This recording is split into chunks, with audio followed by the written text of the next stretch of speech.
Hey guys, this is Ryan Pimentel, and I'm here with Dan Hatt. And tonight we have the first ever edition of From the Cheap Seats. And we are super excited to be here with all you guys. And tonight we're pretty much just going to talk about Monday Night Raw. And, you know, tonight was an interesting episode for sure. You have a lot of moving parts going into June, going into the summertime. You have a pay-per-view in a few weeks. You have, Payback coming up. Extreme Rules is in the rearview mirror. And, it was an interesting show. I'm not sure it was great. It was certainly a step up above the last few installments. I mean, they did try a few different things. We'll talk about that in a second. But, Dan, what did you think about tonight's show overall? Did you think they accomplished what they were set out to do, or? In general, I felt that I'm thankful I have a fast forward button. I mean, honestly. Yeah, absolutely. These 3 hours are just too long, almost 3.5 hours, 3 hours and 15 minutes is about the average episode of Raw these days. And I think that is incredibly long for any program, any film, any kind of entertainment. It's very, very hard to keep attention for 3 hours, and I think they're going to have to do something to really start breaking the monotone segment after segment and just random mid-card match after random mid-card match, and it just becomes so repetitive. And what can they do? Maybe theme the hours, or maybe shave an hour off, shave 45 minutes off. There's something they have to do. They have to address it because the crowd's starting to die in the last hour. The quality is starting to drop severely. And between Raw and SmackDown, you have the same rosters, and it's like, is there any difference between Raw, SmackDown, main event, superstars, pre-show, post-show together, combined on a pay-per-view week? That's over 10 hours. That's just thought. That is just far too much wrestling. It's overexposed, and it might even hurt the network, because eventually people are going to say, I can't dedicate all this time to wrestling. I watch 3 hours plus of Raw. I watch 2 hours of SmackDown. I watch main event, superstars, TNA, Impact. If Jeff Jarrett's promotion gets a television deal as is expected to. There's just too much wrestling already on cable television. Do people really want more content? I don't think so much content is the problem, though. I think your big issue is you get a match like Fandango versus Dolph Ziggler. Granted, it's good to see these people on TV, but at the same time you're promoting a reality television show as opposed to these two guys in the ring wrestling for something. Yeah. I think that's a problem. I think you see Total Divas. You see how many times that was referenced tonight, and at least in 3 matches, really, it was the focal point of the match. And eventually, I think they're going to have to separate Total Divas from the actual wrestling product, because how many people actually care about Total Divas who watch Monday Night Raw? Because the demographic of the E! Network and of USA Network and wrestling fans is completely different. Some people really do not care about these staged they look staged, and they probably are, these little feuds and fights on the show. It just really... That's what reality television is. It is. But at the same time, some people just want good wrestling. That's all they want. They want a heel, and they want a face. They want to see him go at it. They want to see, personal feuds. They want to see, titles on the line. They don't want to see reality TV show. If you wanted to see that, you could watch Keeping Up with the Kardashians. You could watch Teen Mom. You could watch any program like that. Some people just want to watch wrestling. And right, so, general recap, you get an Adam Rose little thing to open the show. Well, not to open the show, but the first match of the show. Yeah. And that was my first time seeing it. That was absurd. Adam Rose, he's quite the character. As you know, he He got his start down in FCW as Leo Kruger. Leo Kruger was a little on the bland side, but he did have some personality, and they eventually turned up Leo Kruger to about an 11, on the flamboyant scale, and Adam Rose is pretty much kind of like a Russell Brand. He has that thick. I think he's from South Africa, but it's kind of British sounding, so it's kind of like a Russell Brand take. It's a party animal. He's sucking on a lollipop. He's kind of has a lot of charisma and whatnot. Comes to the ring with 10 or 11 guys and girls, and somebody was dressed as a giant hamburger. Somebody was dressed as an Easter bunny. Was there a banana? There was probably a banana, maybe in pajamas. I don't know, but it's way over the top, and the small, intimate NXT arenas really, it felt kind of like a big party. The crowd was really always into it, singing along, and in these kind of antiseptic arenas, these large kind of soulless arenas, it doesn't. The energy of the Adam Rose experience, of his entrance, of his kind of his weird, quirky, eccentric, flamboyant style, it doesn't really translate as well. I don't think people in the cheap seats are really getting the same feel that people in the NXT arenas, the very, very small, 500 or so people, they're not getting the same feel, and it's not translating at all so far. I thought the segments before his debut last week were solid enough, but I just don't think fans know what to do with the character, and his entrance again is not making the connection that I think many in WWE thought after how well he was received in NXT. I say, prove me wrong, because I'm not buying it. That's what I chalk it up as, I guess. Okay. Anyways, we'll go over that quick. Why does Rob Van Dam come back? He doesn't do anything noteworthy, for the deals that, maybe he's making a lot of money or whatever. I mean, Rob Van Dam, but he's an afterthought in the segment, and I don't know. It's just something to think about, I guess. I mean, you think about Rob Van Dam, there's not a lot of options for a guy like that. He's a veteran. He could go on the indies, yes, but he would not be paid. He would not be paid as much as he is in WWE. Does he need the money now? He doesn't need the money, but I don't think. I mean, it's nice to get a nice fat paycheck for not really doing all that much, and he's not his schedule is not overbooked. He gets to kind of pick and choose his dates. He's not working every house show, that's for sure.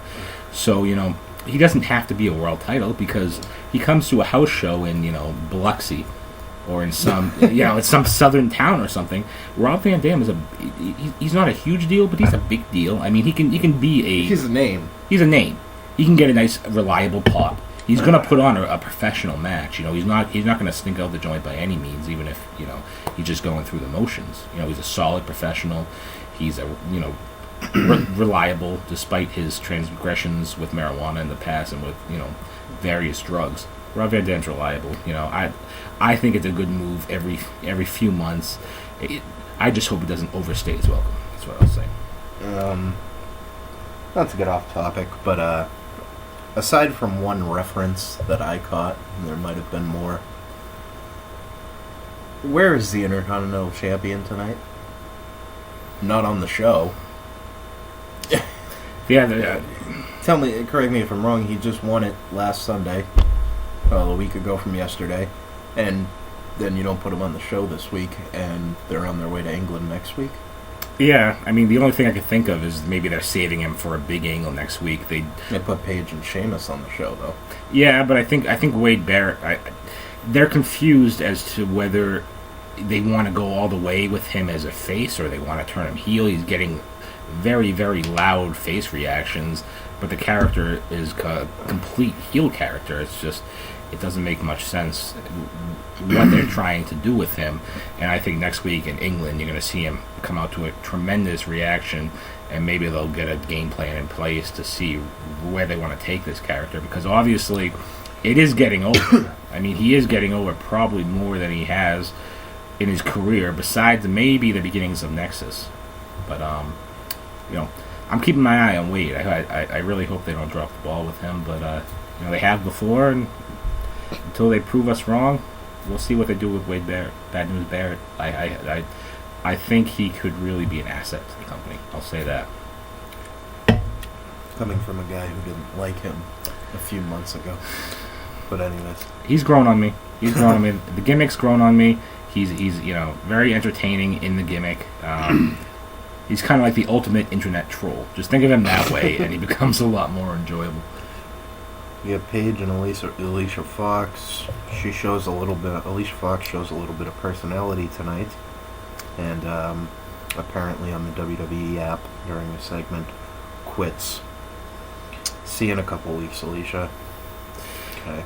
Yeah. Paige wins, obviously. Yeah. Not much to say other than that. What do you think they have long term with Alicia Fox? Because they're giving her more. They don't have anybody in the Divas division to challenge for that title, so if they can create somebody, that's who she is for the time being. Do you think it's that simple?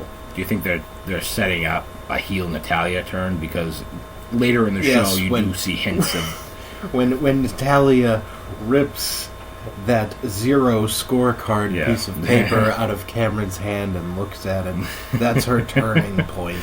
As to why they had scorecards, the Divas, during the Natalya Nikki Bella match, there were a few Divas lined up near the announce table with scorecards, and I'm really not sure why. I'm pretty sure it wasn't explained by the terrible announcing. Brutal job again by the 3-man team, and I'm not blaming it all on them, by the way. Not to get off topic, but I think it has to be addressed.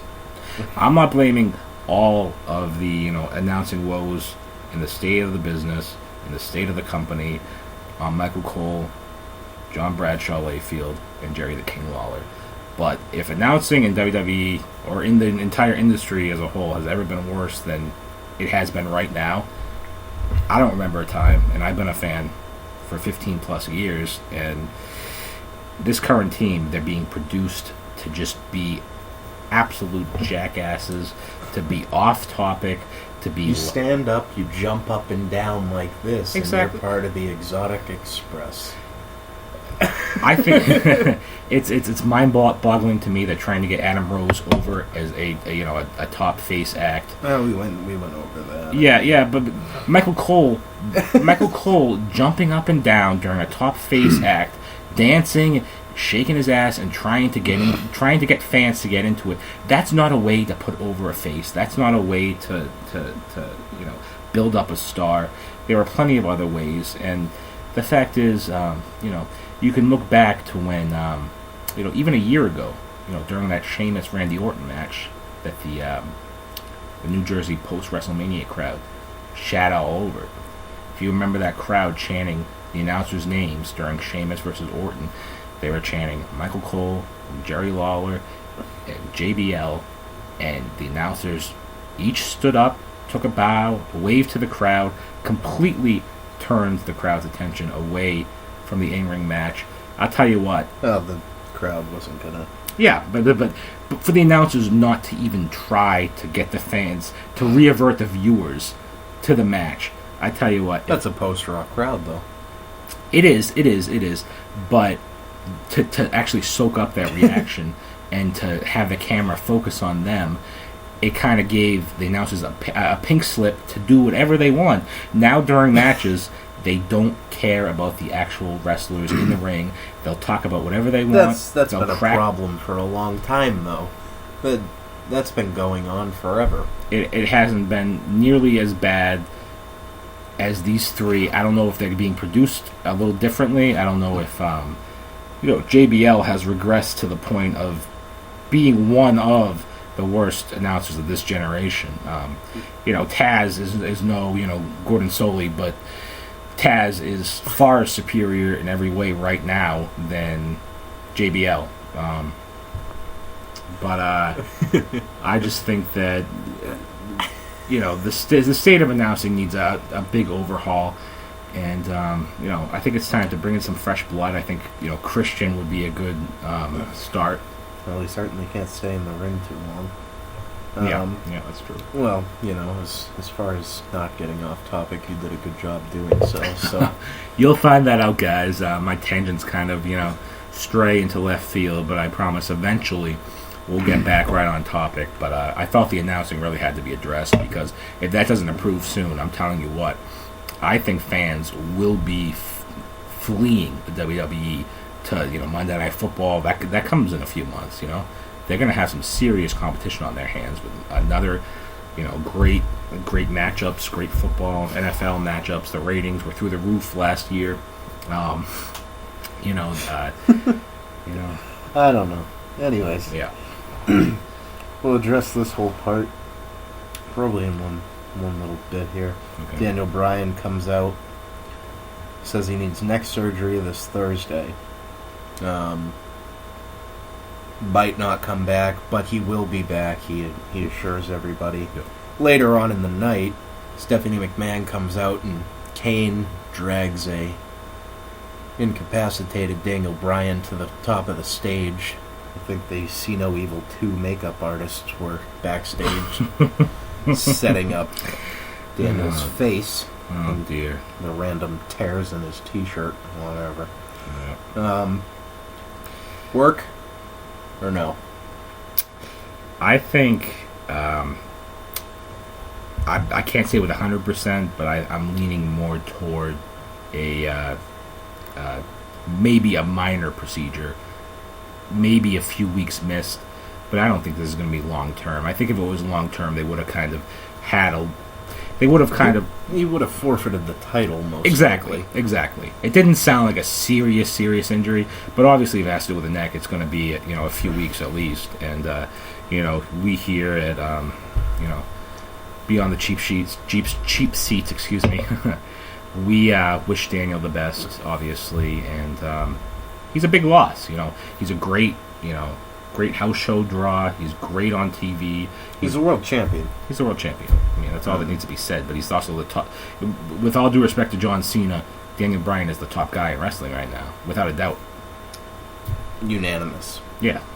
So, hopefully it's not more than 2 or 3 weeks, because imagine Raw without Daniel Bryan. I mean, they're really going to have to rely on the Shield now to carry a lot of these segments, and we'll see if they're up to the task.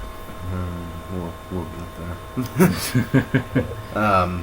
Cena and the Usos versus the Wyatt family. I don't know what you really say about this. Wasn't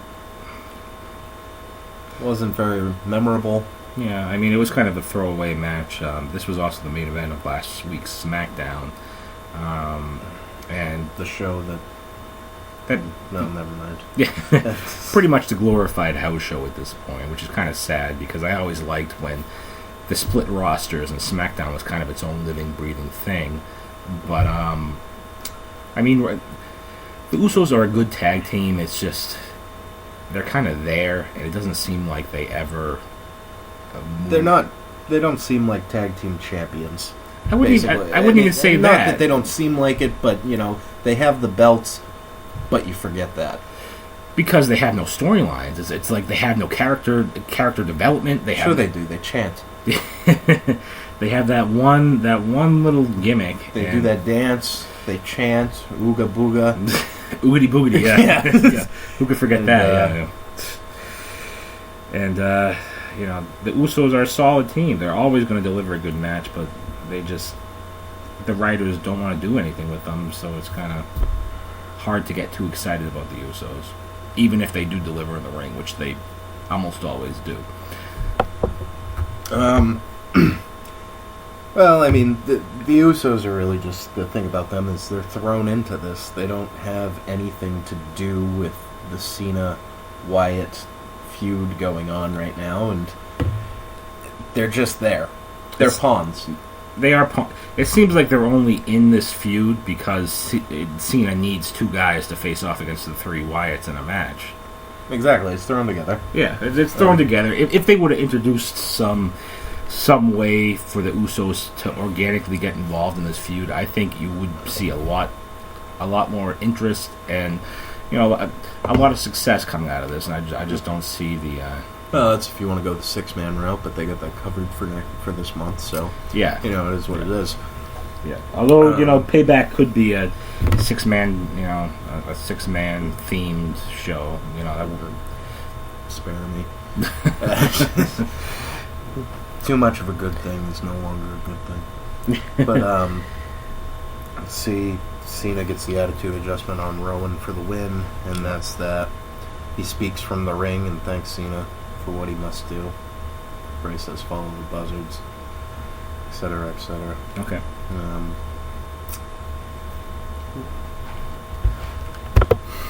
Okay, so after that, you come back. Let's see. You get Evolution coming out. Yeah, Evolution, and their great Motorhead theme. The evolution is a mystery. Let's never do that again. It's a classic. It's awful. It's the worst Motorhead theme. But probably in the top 3, I guess. Yeah. Well, by default. They come out. Randy Orton's ready to take his gloves off. Honestly, I watched them come out, and I can't remember what the hell they said. They've had enough. Triple H gets clocked from behind. Now I remember that. Yeah. Brawl. Batista challenges Reigns in the main event. And that's that. Nikki Bella versus Natalya comes after that. Pretty much a hype package for Spare me. For Total Divas, as you all know, last night on Total Divas, Natalya decided to paint for the Bella sisters, and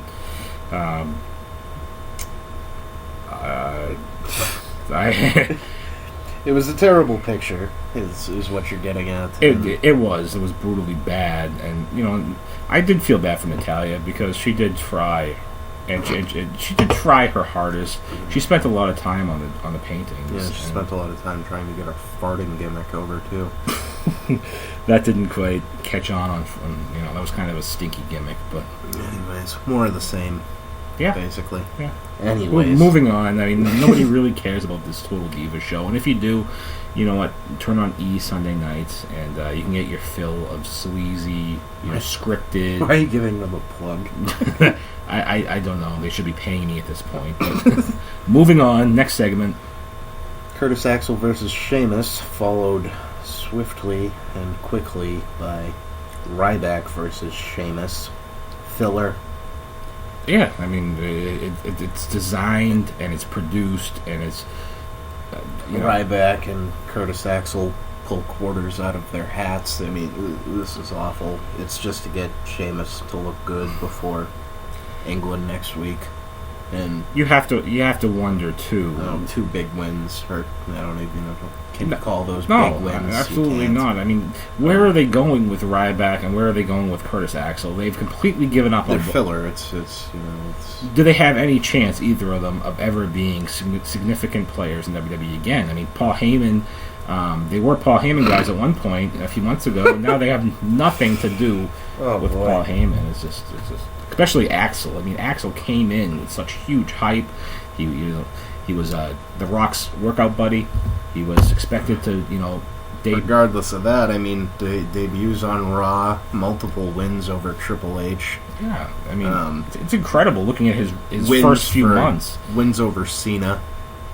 Yeah, wins over Cena as well. But when you don't have charisma, you just don't have it, and I don't think that's something you can teach. I just don't think he has it. I think some guys have it, and I think his workout buddy, The Rock, obviously had it in spades, and he captivated crowds for many years. And you look at Curtis Axel, and he just, he doesn't have that intangible thing that his father had. That his father, Kurt Hennig, Mr. Perfect, he was so entertaining to watch. You could just watch him walk down to the ring with that swagger, chewing the gum, spitting it out, whacking it with one hand. Kurt Hennig had more swagger and more charisma. You wanted to hate him. You wanted to, cheer against him. And just Curtis Axel doesn't have that. And I think, a lot of people are disappointed, obviously. But they realize that they were wrong, and they're kind of moving on from him. And I think, it was time. He had his chance. He just couldn't live up to that, expectation. So now he's more where he belongs in the low card, in my opinion. So, yeah, with Curtis Axel, I mean it's a miss. That's safe to say. Ryback had his chance; they blew it. Yeah, I mean, I think with the Ryback, it's more of the WWE's fault. I don't think they went all the way. He was a big face. He was a huge face. He was very, very over around WrestleMania time.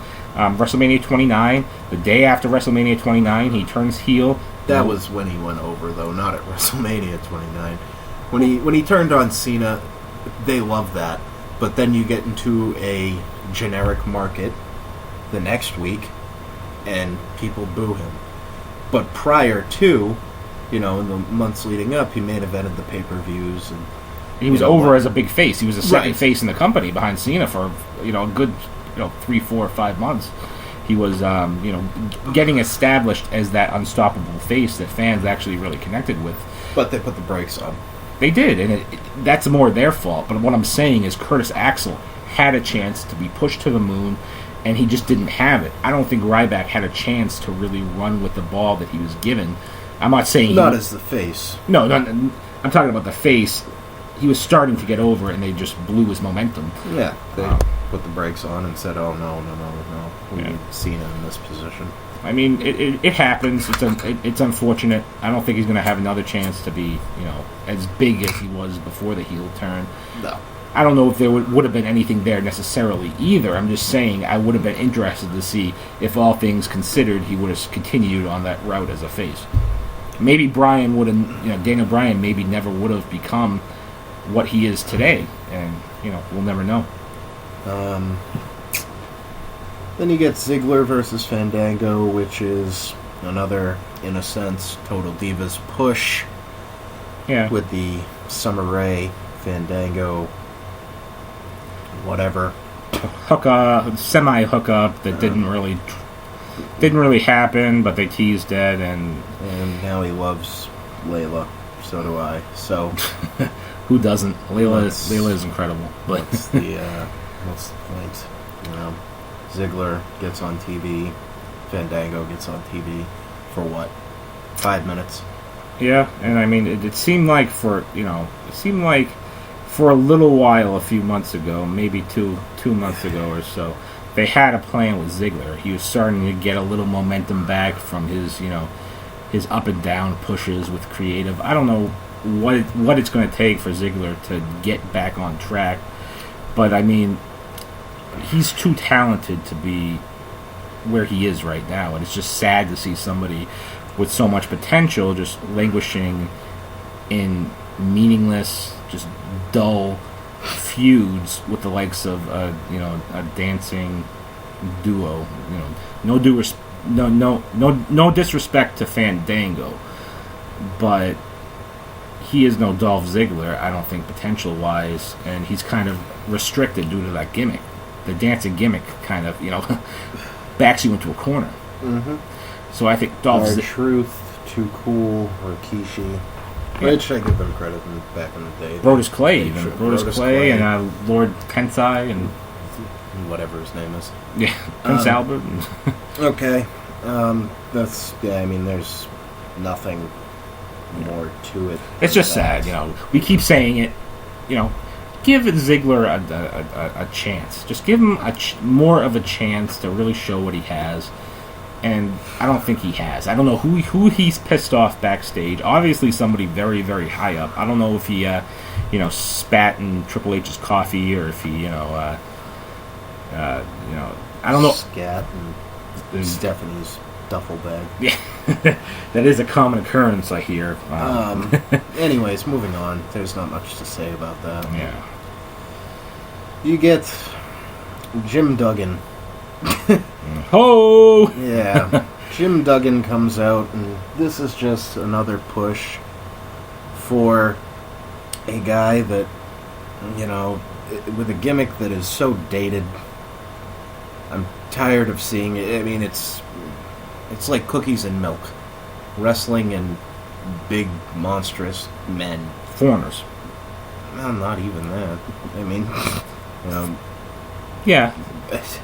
But I Lana comes out,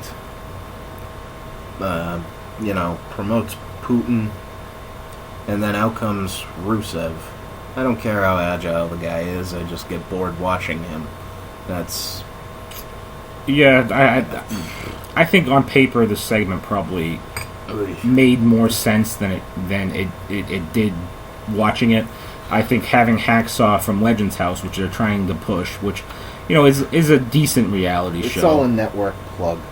Pretty much. But they're trying to push this anti-American, Eastern European, Russian. They make mentions of Vladimir Putin. Last week they mentioned American trader Edward Snowden. So they're trying to kind of be topical. Relevant. Yeah, they're trying to be relevant, but at the same time, I just don't think it works in today's global, because people in Russia watch the WWE these days. I mean, everything is so global with the internet. It just the racism and the xenophobe doesn't work anymore. It feels like they're trying to tap into the hatred we have for other countries, and it's like, a lot of those people watch your product now. It's just the way of the world. People will go online. People, watch cable in Russia, I'm sure. And it just seems like it's just a very outdated 1980s gimmick. It seems like Hacksaw would have faced one of these big, menacing Russian dudes who came out and sang the national anthem. Thankfully, Rusev hasn't began singing the national anthem, but it's Give it time. It's only a matter of time, like you said. Give it time. Yeah, I mean it's unfortunate because I think he does have some potential. The bigger story, I think, in that is that clearly they have not given up on Big E Langston. Yeah. He comes out and makes the save and ends up, well, if you can call it a save, Rusev beats him up. And, he gets kicked in the face for his troubles. Duggan checks on him and gets another USA chant going, I guess, is what I'm reading. I don't know. I think I fell asleep during this, honestly. Yeah, it was pretty bad. Bad stuff. Maybe at Payback, you get Rusev versus Big E, which I don't see, being very eye-opening or jaw-dropping in any way. It is what it is. That's pretty much the sum of it. Thinking about it, do you think Big E Langston, or just Big E now, I guess, do you think his career kind of looks similar right now to one Curtis Axel? Because if you think about it, Curtis Axel kind of came in with a similar big push. He was a heel, while Big E, was a heel for a little while, but kind of became a big-time face. And it just seems like they were given a lot of time to develop and a lot of time to connect, and nothing is there. I mean, I'm not saying Big E is booked very well at all, because he's not, but he should be at least connecting more than he is. He's being routinely booed out of buildings, and he's playing. He's clearly playing the face role. It's just very surprising to me. Well, if you read reports, Cena hasn't given up on him, so I guess that's all that matters, right? In this day and age. Yeah. After SummerSlam, as they said, supposedly, Big E, and so who turns heel on that? Big E and Cena. That's more the question. I mean, time will tell, obviously. I don't know. Like, thinking about it though, like, I'd rather see Sheamus turn heel. I think Sheamus heel again could be a real jump start for that kind of limp character, if you know what I'm saying. I just think he has no momentum right now, and I think Sheamus is a lot more talented than Big E Langston. Obviously, I'll give Big E a lot more time because he's very, very raw in the ring. I don't think he completely had enough time down in NXT, although he was NXT champion for a good run, and he was very over as a face. It's kind of like Adam Rose. They go down to NXT and they're incredibly over, and the fans love them, and they have their own catchphrases and gimmicks and stuff. and then they come up to the roster, and it's just like kind of crickets, grasshoppers, you know. Well, I think with Big E, what you got is, you know, a guy who holds a title for an extremely long period of time, and ultimately, in his first, I'd say, big title defense, drops the ball or loses the match. So, you know, if we can sum it up, you know, where do you go? But people have gone places, I guess. I don't know. I'll be interested to see where Big E goes. It'll be interesting to see. He's still very, very young for a WWE wrestler. I believe he's still in his 20s. So there is some time to kind of rebound from the kind of momentum stalling that's going on right now. Partly his fault, partly creative. Hasn't really given him any intriguing storylines, any interesting quirks, anything relevant. So moving on. Next, we get Damien Sandow versus Cody Rhodes. Mr. Shoot promo for the evening. Bang, bang. If you watch the pre-show, he came out and mentioned tagging with Yoshitatsu, who I personally haven't seen on television. And he's still on the roster? Is that what you're saying? Exactly. Comes out with a microphone and gets interrupted again. I don't know if this is a gimmick or what it is, but, whatever. Anyways, Cody gets a win, and that's that. I mean, there's not much more to say to it. They're all kind of stuck in limbo. They are, but at least they're trying something different with Sandow. I'm going to give him credit for that. I don't know where they're going with the Sandow, kind of the twist in his character, but I think he's a talented guy. I think he's really good on the mic, and I think it's time to kind of sink or swim with him. I think he has some things to offer for the roster, so I'm hoping with Sandow he kind of flourishes in this role, and I think he has a lot of potential. So let's hope they they know what they're doing. They have direction with Sandow, and they're just not going week to week like they sometimes do. Fair enough. Bray Wyatt with another excellent promo. Yep. Challenges Cena to a last man standing match at pay-per-view. Payback? Pay-per-view, they don't call it that anymore. Special events. Then you get Batista versus Roman Reigns, and this is where sloppy booking comes in. By the end of the match, the Shield is pretty much dominating, and out comes the Job Squad of 2014, including the disgruntled employee Damien Sandow. Yeah, I mean, that was some weird choicing there. It's bad. It's just bad. No one careless. Thought, you should have sent out Yoshitatsu instead of Sandow. Put the guy on TV. Yeah.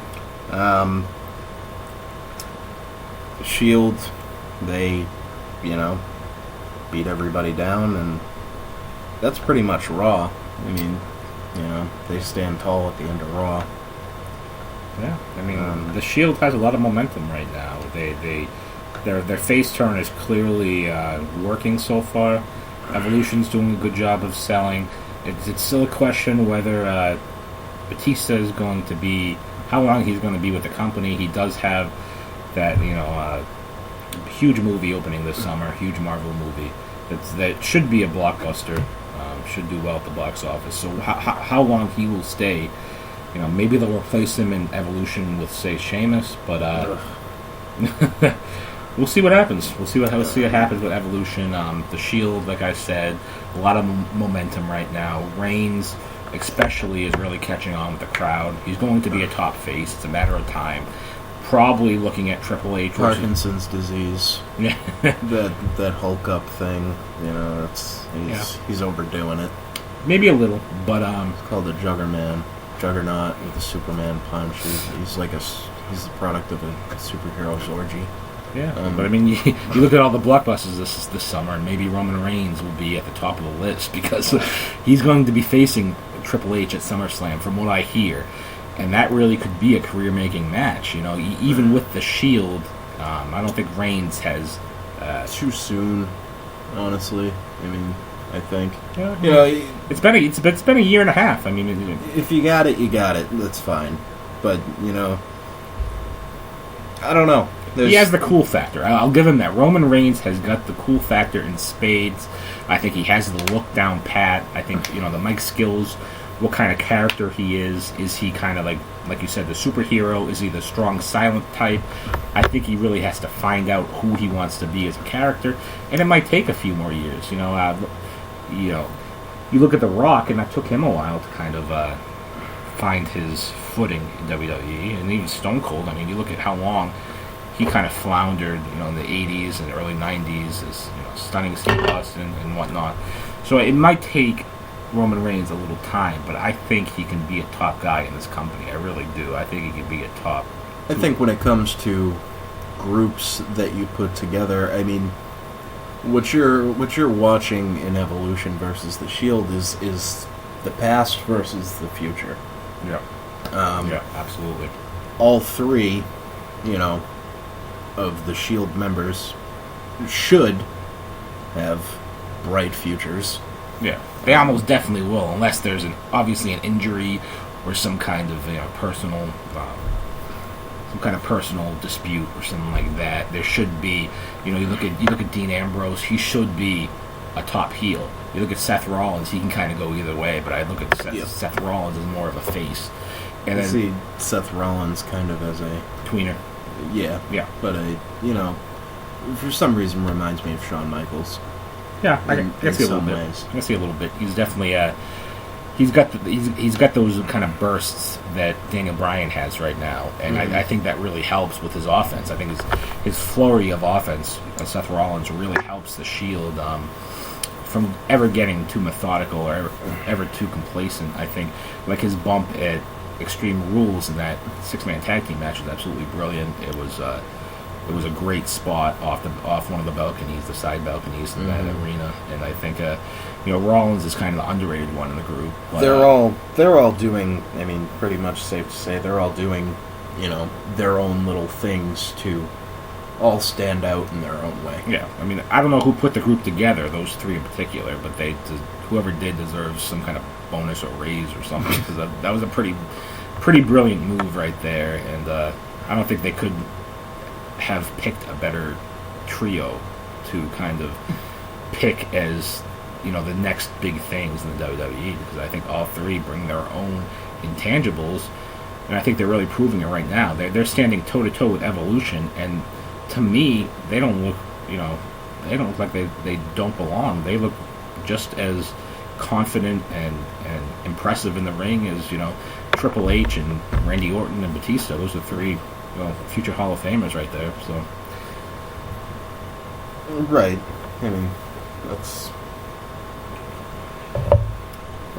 As far as overall, Raw. It's a step up. It's not a huge step up. It's not a really great, memorable show, but I do like the Shield and Evolution feud. I kind of hope it. I hope it kind of finds a focus. I hope they kind of go with the Triple H Reigns feud and kind of focus on that. I don't know what they're going to do with Batista, but I kind of hope he.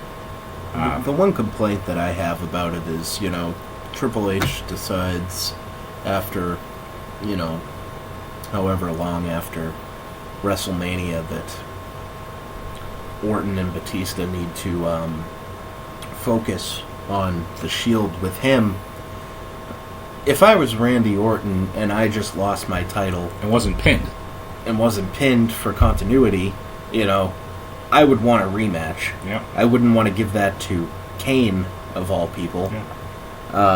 But I mean, that's WWE booking for you. I mean, I don't know if you remember Survivor Series, which we attended.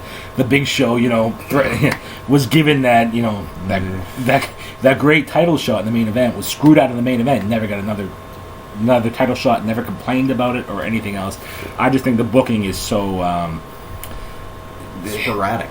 Exactly, it's so inconsistent that you really can't look at things like that and expect it to make sense, which is sad, but it's the truth, because it will drive you crazy if you look at the small little details like that. It really will. But and I think the big question coming out of the Raw is, what is the deal with Daniel Bryan? Is Daniel Bryan really hurt? Which we think he is here. We can't be 100% sure, though, because I believe, personally, there's only a select few people, maybe 10 people who actually know how severe this injury is, and how long he's going to be out for. And I think, I go with what you said, and it being minor. I think it's minor. I think it's real, but it's minor. It's my gut feeling. The other thing that I would question is, how long do you stretch out Bray Wyatt versus Cena? I mean, WrestleMania told a good story in the ring. Extreme Rules did nothing for me. You're going to have a last man standing match at Payback, and come Money in the Bank, they're probably going to go at it again. I mean, it's such a quick turnaround between Payback and Money in the Bank. But my problem is this, alright? You got Bray Wyatt, who's trying to turn Cena and, get him to release his inner devil, or, what he's going for. And Cena showed signs of it at WrestleMania, but by, Monday night, 24 hours later, Cena's Mr. Do-Good again, and, ever since, he's worried about some kids singing. Genius segment. But does he turn or does he not? I mean, you need to give some hint as to where it's going. Is there really any question where it's going, though? I mean, does any wrestling fan beyond the age of 12 really think that John Cena is going to long-term turn heel or long-term join the Wyatts? I mean, it just seems like such a tease that's going nowhere at the same time. That's what I'm saying. Yeah. It's... I would agree with that. I just think the feud has to be coming to, the end. How long can they can't stretch SummerSlam, am I correct? I don't see how they I would hope not. I mean, nothing against Bray Wyatt. He's impressed in the ring. Yeah. Just about every time. I mean, he was made to look how do I put it? He looked exceptionally weak. Yeah. At Extreme Rules. He was made to look at Extreme Rules kind of like he won, but he kind of lost at the same time. Because Cena had so many visual outs in that match. He lost more than he won, I think. I mean, the win didn't really mean anything when you look back at how much interference took place. And then you look at how Cena won, and Cena won through, being too frightened or too scared because the kid was using a voice modulation and was singing, and was talking and singing with that microphone that was obviously, fixed to make his voice sound weird. I just think the Cena character is so inconsistent. One minute he's becoming a preacher and screaming and sweating and and kind of rallying his troops. The next minute he's cracking, poop jokes. It's just they have no idea what they want to do with Cena. And that's the problem with Cena compared to The Shield. The Shield, you have three guys who kick ass, and when Cena gets pissed off enough, he says he's going to stick his foot in your ass, and it doesn't have the same effect. Yeah. Because, 10 minutes prior, he was out there making retarded noises. Oops, sorry. Probably not the right word, but, ridiculous noises and showing Bray Wyatt's sister on Tinder and, whatever else he does. Jeez. Pulling up MySpace pictures. But, 10 minutes later, he's putting his foot up your ass. That's why it doesn't have the same effect. I mean... So inconsistent, and the Shield is always, they're just ass kickers. Maybe they'll get overly intense sometimes, like you were saying earlier. Yeah. But there's no really deviation. That's just Roman Reigns, so that's not all three members. Yeah. But then, even with Reigns, there's no deviation from that core character of who he is. He's intense, he's an ass kicker.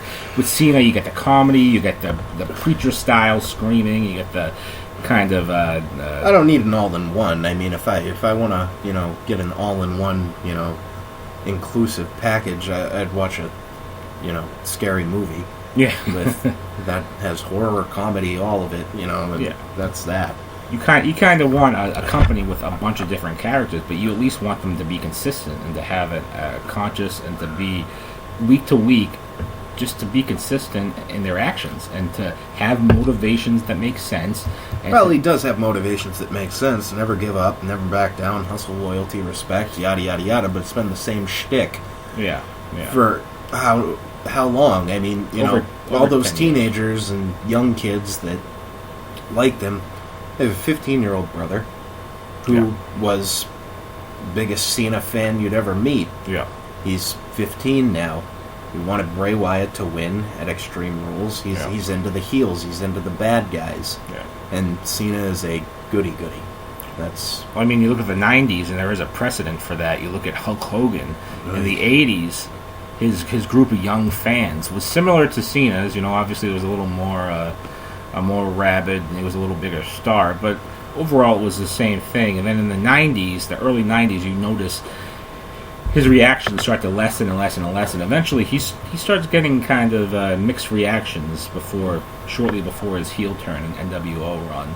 And, I think honestly, when it comes down to it, with something like Bray and Cena, and we're going on about this, but this is one of the bigger stories. Yeah, I think it's topical, so I think it deserves a good amount of time.